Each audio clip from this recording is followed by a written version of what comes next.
Our guest tonight is the villain, Marty Scurll. How you doing? Yeah, I'm doing pretty good. Excuse me if I'm a little bit croaky. I've been, very busy over this festive period, and I'm just starting to get over it for the new year. But so excuse me if I sound a bit kind of hazy in my voice. It's not easy being a villain, I heard. It's not easy. No. If we were all villains, then exactly. That's why. But no, it's been a hell of a year, 2016 for the villain Marty Scurll, and just coming to the end of it now and reflecting on it. I feel like this should be a good place for me to kind of, spew some ball and fill you in on what I've been doing this year. I'm very excited. Well, let's start here. After signing with Ring of Honor in August and making an instant splash, you won the ROH TV title in November. How has the transition to ROH been thus far, and how did it feel to earn a championship just a few months after joining the company? Well, it wasn't just a few months. I won it pretty much. Well, I won it on my debut weekend. There we go. Something that's been completely unheard of in Ring of Honor history. But no, being honest with you, so far the transition from kind of globe trotter, worldwide traveler, wrestler into Ring of Honor has been it's been really good. Ring of Honor have been very good to me. What I like about Ring of Honor a lot is just that space for freedom. They hired me because they wanted the villain Marty Scurll. I always said for years on end, I said, listen, if I'm going to make it in this business, I've got to be the very best to be me. I could try and be the best high flyer, but there's always going to be someone better. I could try being the best, the biggest guy, or the prettiest guy, or the best technical, right? But there's always going to be someone who's more, pretty or bigger or a better technical wrestler. So I always knew I had to offer something different, offer something unique, and that's kind of where I found myself as the villain Marty Scurll today. And I thought, promoters, if they want the villain Marty Scurll, they have to have me. And, fortunately, Ring of Honor have ended up with me. But, no, what is great is, they wanted me for me. And obviously, I get to go there. I get to be creative. I get to spread the message that I want to put out there. And, in terms of, the talent pool there, I've said for a long time now, my big goal in wrestling was, not just to have great matches, not just to be known as, a great wrestler, but I wanted to revolutionize the business, and without freedom, that's not going to happen. If someone's telling me what to do, then, that's not going to be easily accomplished. I've become a wrestler because I didn't want to do a 9 to 5. So going to Ring of Honor and being able to be creative, being able to be me, being able to, obviously I'm the villain. I don't like to play by the rules. If anything, I get off on not playing by the rules. And Ring of Honor, they give me that big platform to do so. And I proved it. My first weekend, I came in and I won the Ring of Honor World Television title. Like I said, it's never ever been done before. Well, other than Will Ospreay, but he lost the belt in the first title defense. So, I'm making history already on my debut weekend with Ring of Honor. In terms of the talent, some of the best wrestlers in the world. I look at guys like the Young Bucks and guys like Colt Cabana, and they think the same as me. They've got that same mindset. They want to change the business. They want to put something out there that is going to appeal, to the masses, and something that's cool, something that's hip, something that will get people excited. So I'm very happy to be with Ring of Honor, and obviously this is just the very start, but I'm super excited to see where things might lead to, and I'm sure it's going to be pretty exciting. Mike Chiari? Well, you're no stranger to wrestling in the United States for companies like TNA and PWG and Evolve, but what went into your decision to make that full-time leap to the United States into Ring of Honor, and why was the time right to do it over the summer? I mean, that's a great question. Like you said, I wrestled in multiple places, all over the world. Specifically, this year, more so in 2016. But I feel like I kind of relatively answered the question beforehand. But growing up, even as a big wrestling fan, I was always, obviously back in the day, growing up in the 90s, I was obsessed by the smaller guys who could wrestle. Obviously Eddie Guerrero's and whatnot. Even before then, back in the 80s, I was obsessed with guys like Roddy Piper and Terry Funk, especially he would wrestle in Japan. I always thought it was so cool, and how the wrestling was kind of, the stories were told in the ring. And that really appealed to me. So yeah, back in the 90s, like I said, guys like Malenko, Mysterio, and Guerrero. And then growing up as a teenager, I found Ring of Honor.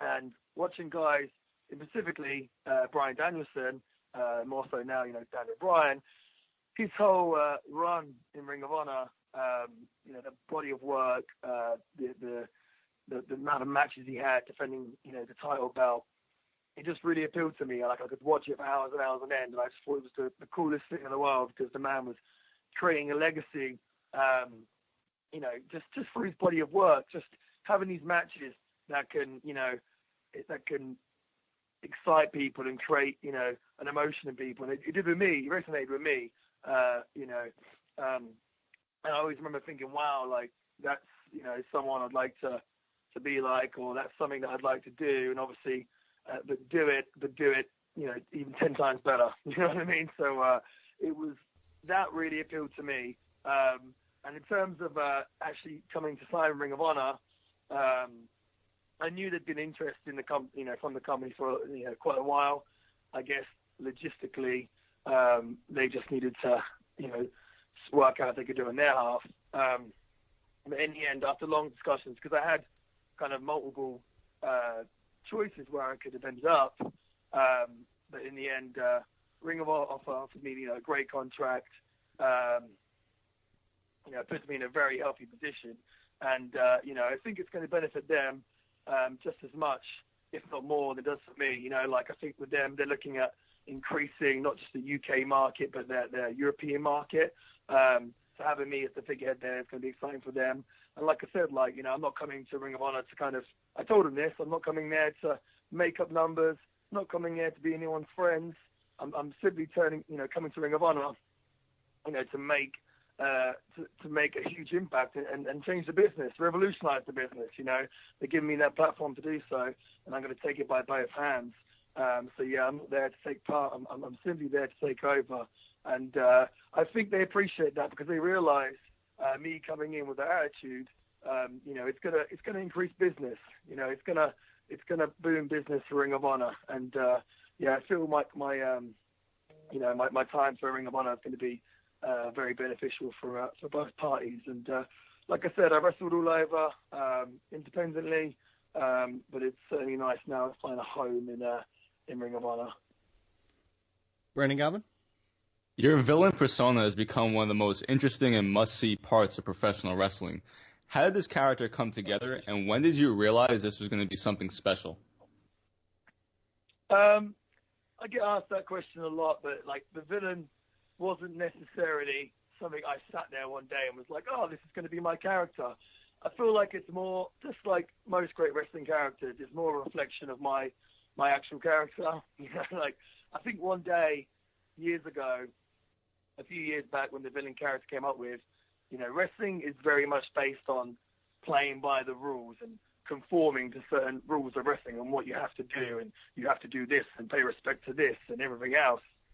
And I did that for many, many years, and that didn't necessarily work quite the way I wanted to. So I essentially got a massive chip on my shoulder and decided, you know what, I'm not going to play by these rules anymore. I'm going to do what I want. I'm just going to, play this game however I fancy. I'm going to be me. I'm going to go out there. I don't care who I upset. I don't care, if I'm not playing by the rules. This is my character. I've got the chance to get out there. I can't wrestle forever. The time I am wrestling, I want to make an impression. So that would be. It wasn't a case of me sitting there thinking, oh, I'm going to carry an umbrella and I'm going to, say this funny line and everything else. It just kind of happened. One day I was like, oh, I guess I'm more considering of an umbrella now. It just happened, it almost found me. I compare it to the best way I can describe my character. Have you ever seen Jim Carrey's The Mask? Have you seen him before? Yes. Yeah. Yeah, that would be a good way to describe my character. So, bit of an arsehole, but, you can't take your eyes off him. The guy, he's there to make an impact. And I think that's the best way to describe my character. And kind of like I said before, it's in wrestling now. When I asked my little brother, he's an 18-year-old boy, and I asked him a while back, about a month ago, I asked him to watch some wrestling. And, modern wrestling, and he watched it, and he said, and he used to watch it back when he was a child. I said, what do you think about it all? And he said, he goes, I enjoy it. I get it. It's interesting. It's very athletic, everything else. But he said, where's all the great characters gone? So when I watched wrestling, it was, Kane and The Undertaker and Mankind, all these great characters. He said, we seem to be missing it now. And he goes, that's why, because even though you're my brother, obviously very biased, he goes, your character resonates with me. And I think that's maybe why, it does with a lot of other people as well. It's all very well being able to go out there and, putting on, an exciting match. And I feel like my matches are, some of the most exciting out there for sure. But I think having a character that people can, relate to and everything else is very important. So I feel like that is, a good reason why my characters work. Like I look at things like Halloween, the amount of tweets I got from people saying they're dressing up as the villain for Halloween. I think, that's really cool. I'm making a change, and I'm giving people out there a character they can kind of invest their time and everything else. I hope that answers the question. I forgot what your original question was now because I'm rambling on, but I hope that answers it. Well, shifting gears, you were already one of the top wrestlers in the world, but many casual wrestling fans in America are just starting to learn about you. How have the fans in America responded to you thus far, and how has your career changed in the last several months? No, the fans have been, like I said, I think a lot of them have never seen anyone or anything quite like me. So, they've not seen anyone who wrestles the style that I wrestle. They've not, come across a wrestler that speaks like me or who looks like me or anything else.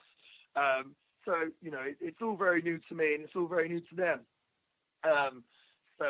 Like I said, they've been, I think so far though, the response has been fantastic. It seems like they've accepted me almost as one of their own. So maybe that says more about them than it does me.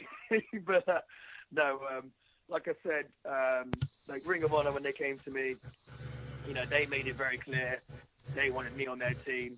It's not even a case that Ring of Honor signed me. I chose Ring of Honor. I was like, this is the company for me. Okay, like the guys there I know well. The office there I know well, and I knew they were going to give me a platform to put out the best villain possible, if that makes sense. And like I said, so far the response has been great. And what's exciting is they've only had a very, very small dosage of the villains so far. So I'm extremely excited to show them what I've got in store and to really, really, take over the American wrestling scene. Obviously already started already, but no, it does give me it gives me chills to think of the stuff that is going to happen in 2017. Mike Chiari? Well, WWE recently announced a tournament to crown its first ever United Kingdom champion. So, as one of the most highly regarded British wrestlers in the world, what are your overall impressions of that tournament, and how do you feel it might impact the British wrestling landscape? I mean, I think it was certainly an obvious choice for the WWE to do such a thing because the British wrestling scene has been kicking ass for years and years, thanks to people like myself, and of course, other guys like your Zack Sabre Jr.'s, your Will Ospreays and everything else. So it makes, very much financial sense for WWE to do something like that, especially with their network. I think I think it's a great concept. Of course, everyone has been, tweeting me going, oh, Marty, are you going to be in the WWE UK tournament? I can confirm I'm not, no. I'm with Ring of Honor. So sometimes I'll see tweets being, it's a shame Marty won't be on. I won't be able to watch Marty on the WUK show or tournament. I'm like, well, I'm on Ring of Honor. Watch that. Watch me wrestle some of the best wrestlers in the world. So yeah, I mean that's been a fan in it. It makes sense to me. It's the UK scene's been doing so well. Obviously with the shows, drawing really really big audiences and appealing to worldwide masses, I can understand. But just from a talent pool itself, and 2017, everything's going to change with the wrestling industry, and I feel like a lot of it's starting here in the UK. I'm pretty sure the WUK thing, obviously that's happening, and then we've got wrestling's also returning to ITV, which is, for those who don't know, in America, ITV is the biggest channel in the UK, and they're getting wrestling. They're a wrestling show which starts actually this week, I think, New Year's Eve. And so some guys are going this way, some guys are going that way. Obviously, guys like myself and Will Ospreay have gone to Ring of Honor. So it feels like everything's changing, and I feel like 2017 is going to be, a really exciting year where a lot of people probably make a lot of money. I feel like it's going to be a hard year for the promoters, but I'm not so sure. But no, in terms of the tournament, it's a great opportunity for a lot of the UK guys who, for years, have had no real way of getting spotted or, no light shined on them. 10 years ago, back when I was wrestling, it would be hard to get a local newspaper to cover you for a local show or something. Here I am today being interviewed by you guys. And these guys, like I said, they're getting that chance to wrestle on the network. And I've got a handful of friends on there as well, doing guys like Pete Dunne and 27. So I'm excited to see how they get on. And I hope they do the country proud, and I'm pretty sure they will do. BG? Well, there's some incredible promos on YouTube of you explaining the villain character, and your Twitter account is full of excellent tweets using the villain hashtag. You, along with wrestlers like Chris Jericho and Matt Hardy, seem to be using social media to truly enhance your characters. Do you think social media is being underutilized by other wrestlers and maybe the industry overall? Possibly. I do think quite a lot of the times a lot of wrestlers could do with getting off social media, to be fair. But no, for me, it just, like I said, things like Twitter, everything else, they provide another platform for me to get my message out there and to, present my character. So they're great tools. And especially things like YouTube. I remember, a while back thinking, okay, well, I'm wrestling on the indies and, I'm having some pretty good matches, but, there's only 500 people on the ground tonight and, I want to take over the whole world. What am I going to do? Do you know what I mean? That's I think the difference between me and a lot of other wrestlers, not slagging the other wrestlers off, but I think bigger and I think outside the box. You know what I mean? I think, okay, what can I do to kind of take over? What can I do to let my presence be known? And I thought, well, I'm doing these matches and, I'm coming out and my interest is playing, but nobody knows my story. Nobody knows what I've been through. Nobody knows, why I'm carrying an umbrella. You know what I mean? So I figured, okay, well, this platform, YouTube, I could be seen by 1,000 people every weekend wrestling on the indies, and I can also be seen by the whole entire world on YouTube. Do you know what I mean? So for me, complete no-brainer.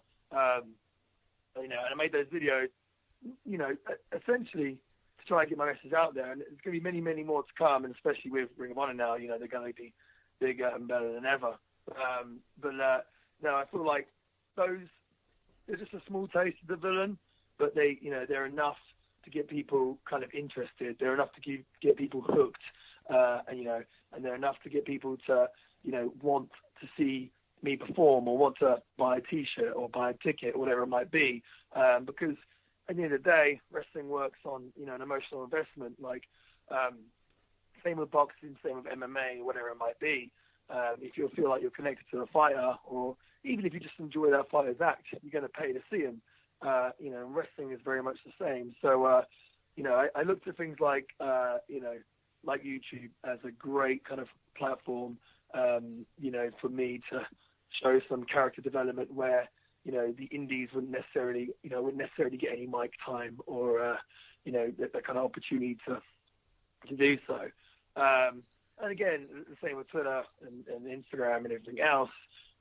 It's just another outlet, to kind of connect with the audience and, because like I said, like the villain character, sometimes it's hard for me to describe because there's a lot of layers to it, and I'm way ahead of what's already out there. Do you know what I mean? I'm like 20 promos ahead in my mind of where everything's going. You know what I mean? So, but to tell that story to people, it takes time and people need to digest and everything else.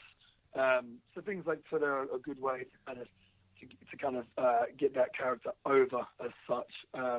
But no, you're right. I think it's a tool that is there to be used wisely. I'd like to think I do. Does everybody else? Not necessarily, but obviously that's down to the individual. But for me, it's a thumbs up as far as social media goes. Well, earlier this year, you managed to walk out of PWG's Battle of Los Angeles as the winner. What was that experience like for you, and where does that accomplishment rank on your achievements list thus far? You know what? It was one of those things that was like one of the best and worst weekends ever. I mean, obviously, well, we'll go for the bad first.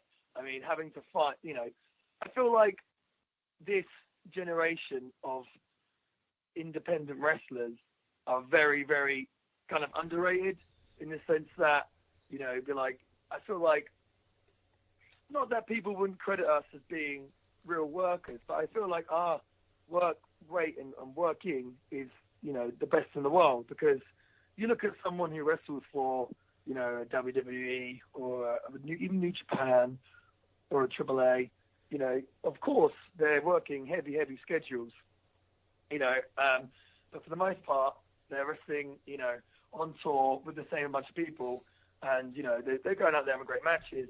But as an indie wrestler, for me, I'm traveling all over the world. So for example, last weekend, on the Friday night, I fly to LA. I'm wrestling Zack Sabre Jr. in the main event for a 40-minute match. And then I fly directly from LA to Dublin with a changeover in Iceland to then drive to Belfast and then wrestle in the main event, again, another half-an-hour match with King Ricochet. And I'm expected to have a 5-star classic. Do you know what I mean? And that's just a normal weekend for me. So, and, that's with 2 shows. Sometimes it's 3, sometimes it's 4. And, I'm expected to, travel to all these places, most of the times places you've never even been to before, never wrestled before, against a guy you've never wrestled before, sometimes doesn't even speak the language, and you're expected to go out there and have an absolute classic. And that, for me, is the art, is the kind of, the independent wrestler, the kind of starving artist. That's, for me, how I get my kind of creative satisfaction. And I realize I'm rambling, but my point is PWG, every time they go out there, you're going to have a 5-star match. That's the point of the promotion, okay? 6 stars if you can. And Battle of Los Angeles, so obviously I'm in LA, okay? I'm from the United Kingdom, okay? The reason I carry an umbrella all the time is because the weather is bloody miserable, all right? I'm used to the cold. LA, that heat, I'm not necessarily used to, okay? So being in that heat and then being told, okay, or then having to, on the final day, wrestle 3 matches that have all got to be 5-star matches. Like, after one of those matches, I feel like death warmed up. So 3 in one day was, pretty horrendous. But obviously, in any other normal circumstance, I'm sure if I had to do the equivalent in a CrossFit, session or whatever it was in a circuit, I wouldn't be able to do it. But being on such a buzz and such a high, something like the Battle of Los Angeles, obviously got me through it. And the reason why the tournament was so important for me was, I think PWG, they gave me, they gave me that break in America.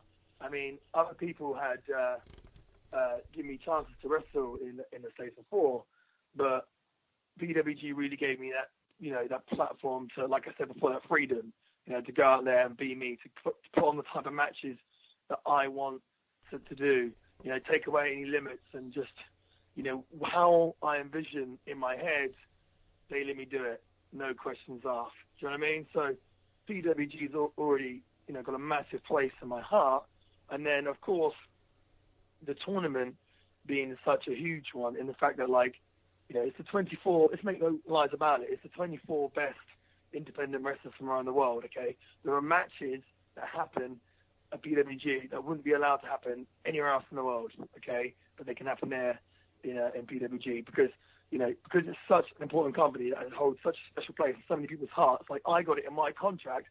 I could still, even though I'm exclusive in America for Ring of Honor, I made sure I could still wrestle for PWG, right? That's how important it is to me. And quite a few of the other guys are similar. So there are matches there that can't happen anywhere else in the world. And it's, like I said, the 24 best independent wrestlers in the world coming together. Cody Rhodes, who was, I said this in my speech afterwards, he was in WWE, job for life, Intercontinental Champion, done WrestleMania. I'm sure he's made many money. He left WWE because he wanted to come fight in this tournament. Do you know what I mean? Like, that's how big the tournament is. And obviously guys like Justin Liger in the tournament as well. Chris Hero, all these guys, Zack Sabre Jr., King Ricochet, all these guys, just insane performers. To come out on top of that was almost like, I don't know, it was almost like, okay, great. Maybe I'm starting to get appreciated. Maybe all the years of hard work, not trying to sound too cliche, but it was almost like a reward, a small reward for the hard work I put in. Obviously, it's only just the start of it, but it was nice to be kind of given the nod and have people go, oh, do you know what, actually, Marty Scurll, he's pretty damn good. And to be honest with you, I feel like it's just giving me that lighter to kind of, to light the flame as such, just to kind of run with it and take over the wrestling world. So for me, it's certainly one of the biggest accomplishments in my career for the many reasons given. And who knows? Hopefully, I can win Battle of Los Angeles in 2017 as well, and have to fight all those times in the LA Heat.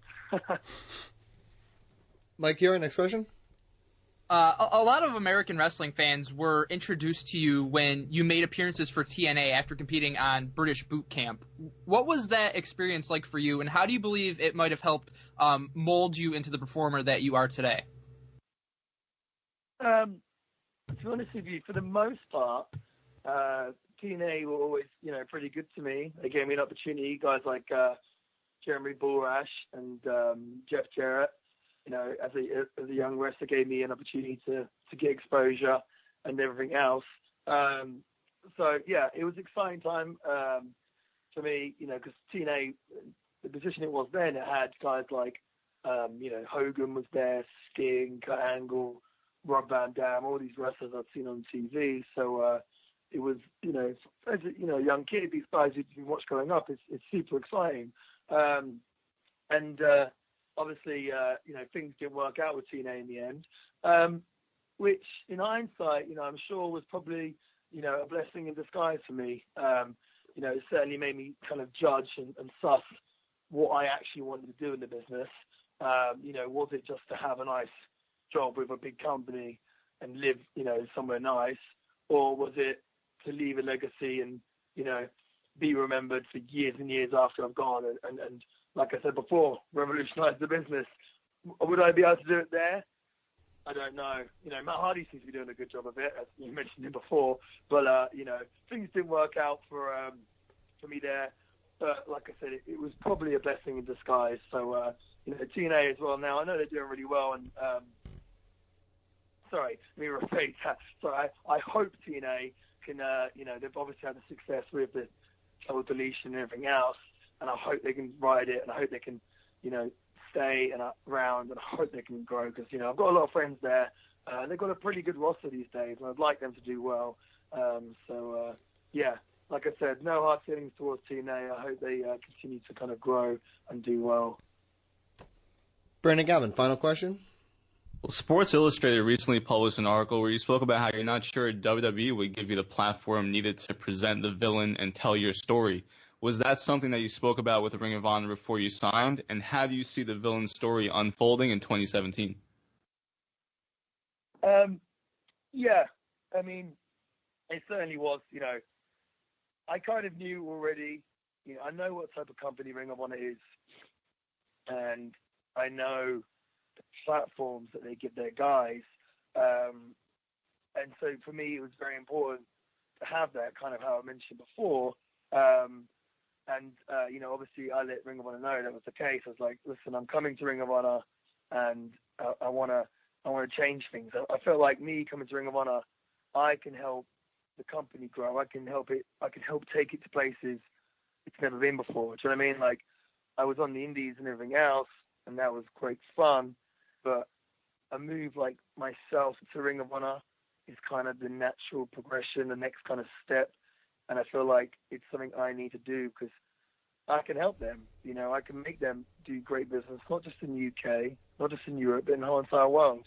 Like, there's absolutely no doubts in my mind that I'm going to be, remembered, heavily for my Ring of Honor career. I'm going to be world champion. I'm going to create a body of work, and I'm going to, leave a legacy there. But I want to help it grow to levels that it's never been before. Do you know what I mean? Like, there's no reason why Ring of Honor can't be as big as WWE or UFC or anything else like that. And I told Ring of Honor this. I think they appreciate that. You know what I mean? They appreciate that I have this bold vision, and they want to get on the villain ride to get the whole way as such. Do you know what I mean? So it's not even a case of me being allowed to tell my character or being allowed to do what I want. It's a case of I'm going to do it. I'm going to do what I want. I'm going there to take over. So for Ring of Honor, it's an exciting time because, like I said, as far as they're concerned, me there with that attitude, and I'm sure there's a bunch of other guys there with that attitude, guys like the Young Bucks and whatnot, they're going to see business boom. So it's good for them, it's good for me, and it's just good for the wrestling business in general. So it's a real exciting time. In terms of what's in store to come, like I said, I've got my mind set on a lot of gold. I feel like that's the obvious thing to go to a company. Just to have it down in words is the important thing, to have those belts and have those great matches. But like I said, for me, I want to take it further. I want to get on, the big channels across the world. I want to get into the big arenas. I want to help the company grow and crack that mainstream and go to places that, like, a company like Ring of Honor have never done before. So, in terms of me helping the company grow, that's what you can expect. In terms of the villain character, of course, if I let you know what was going to happen with that, then, that wouldn't be me, would it? So I guess you're going to have to wait and see, and you're going to have to watch Ring of Honor TV and the pay-per-views very carefully. Well, a huge thank you to Marty Scurll for coming on the show tonight. Catch him stealing the show in Ring of Honor each week and all over the independent wrestling scene. Tell the fans where else they can support you. They can support me at Twitter, at Marty Scurll. A lot of the Americans like to call me Marty Scurll, but it's not. It's Marty Scurll. It's Scurll. And it's the same on Instagram as well, Marty Scurll. And, of course, if you like me that much, you can pick up a T-shirt at prowrestlingtees.com/Marty Scurll and pick up yourself a sweet villain tee.